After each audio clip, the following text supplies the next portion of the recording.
Siapakah pengarang kitab ini atau yang menulis kitab ini adalah nama asli beliau adalah Yahya bin Syaraf bin Murrah An-Nawa atau An-Nawawi, tetapi beliau dikenal sebagai Imam Nawawi. Kenapa memiliki kata-kata An-Nawa di belakangnya? Sebab beliau dilahirkan dari kota yaitu kota An-Nawa. Sedikit kita akan membaca biografi tentang Imam Nawawi rahimakumullah. Bahwasanya Imam Nawawi dilahirkan di kota Nawa. Beliau lahir kurang lebih pada tahun 631 Hijriah dan beliau wafat pada tahun 674 Hijriah.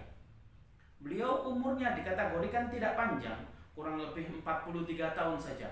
Tetapi keberkahan umurnya, kalau kita lihat karya-karya beliau, kalau dibandingkan dengan umurnya, seolah-olah beliau tidak pernah tidur. Subhanallah.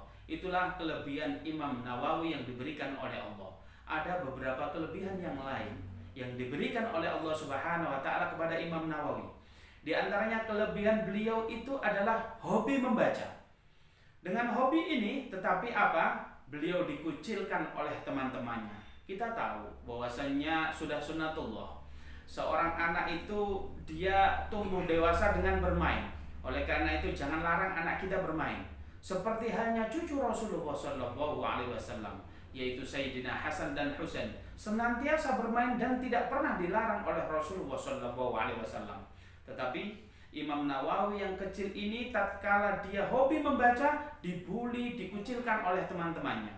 Apa yang terjadi? Tatkala dia ingin bermain bersama teman-temannya, dibuli, kemudian dia menangis. Tetapi anehnya, tatkala Imam Nawawi menangis, beliau sembari mengaji. Tatkala beliau menangis, ada seorang ulama datang, kemudian menghampiri beliau dan berkata, "Siapakah nama engkau?" "Nama saya adalah Yahya." Kemudian Imam Nawawi diajak oleh ulama tersebut kepada seorang guru ngaji, dan ulama tersebut berkata kepada sang guru ngaji, "Wahai guru ngaji, aku titipkan anak ini kepada engkau, ajarkanlah anak ini Al-Quran, dikarenakan anak ini kelak menjadi ulama besar." Sang guru ngaji berkata, "Apakah engkau seorang nujum atau engkau ini seorang peramal atau seorang dukun?" "Tidak.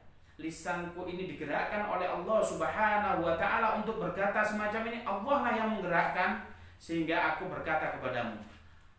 Kemudian sang guru ngaji ini menyampaikan kabar berita ini kepada bapak ibunya, kepada bapaknya. Tatkala itu bapaknya kemudian memasrahkan atau memasrahkan kepada guru ngaji ini agar supaya diajarkan ngaji. Subhanallah.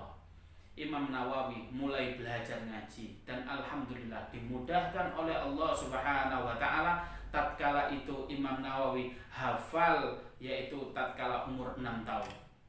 Pada prosesnya Imam Nawawi tatkala belajar mengaji, Imam Nawawi kemudian ditemani oleh bapaknya. Bapaknya pada saat itu berdagang, tetapi Imam Nawawi ditemani senantiasa sambil berdagang.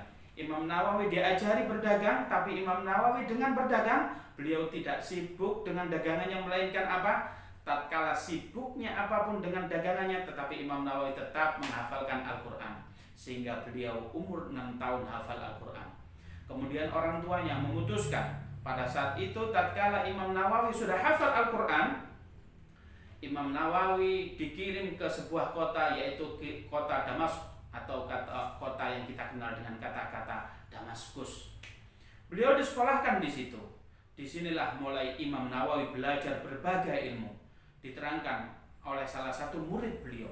Bahkan beliau mengatakan bahwasanya Imam Nawawi suatu ketika, ada suatu hari beliau belajar, dalam sehari beliau belajar 12 ilmu dari 12 guru. Subhanallah. Apabila kita hari ini belajar di sebuah kampus 5 mata pelajaran, kita sudah berat, padahal itu satu tempat gurunya yang datang. Tetapi pada saat itu Imam Nawawi mendatangi seluruh gurunya. Dan ada kebiasaan yang unik yang dilakukan oleh Imam Nawawi rahimakumullah sebelum belajar. Apa yang dilakukan oleh Imam Nawawi? Yaitu senantiasa beliau bersedekah atas nama gurunya. Beliau bertawasul kepada amal yang soleh. Kita ketahui bersama, kita tawasul dengan amal soleh juga dicontohkan oleh para sahabat yang dulu. Dilakukan hal ini kepada oleh Imam Nawawi, apa yang dilakukan? Ya Allah, dengan sedekahku ini aku berharap aku tidak melihat apa yang tidak kusukai dari guruku ini. Pelajaran yang penting bagi kita semua, apabila kita belajar maka cintai guru kita. Jangan kita lihat sesuatu yang buruk, karena guru kita juga pasti manusia, juga memiliki kesalahan. Dari sini Imam Nawawi senantiasa bersedekah sebelum dia belajar kepada seorang guru. Subhanallah. Karena ilmu adalah nur, ilmu adalah cahaya, dan cahaya itu letaknya di hati. Dan hati ini akan ditularkan kepada siapa? Kepada hati-hati yang lain. Sehingga apabila hati ini saling mencintai, subhanallah, insya Allah ilmu kita akan berkah. Tidak cukup sampai situ. Bahkan Imam Nawawi memiliki kelebihan, yaitu beliau menghafal muhadzab miliknya Imam Syafi'i. Subhanallah, beliau hafal semuanya. Bahkan pada umur 21, Imam Nawawi rahimakumullah diperkenankan oleh ulama-ulama yang lain bahwasanya Imam Nawawi berhak memberi fatwa, atau Imam Nawawi dijadikan oleh para ulama untuk menjadi mufti.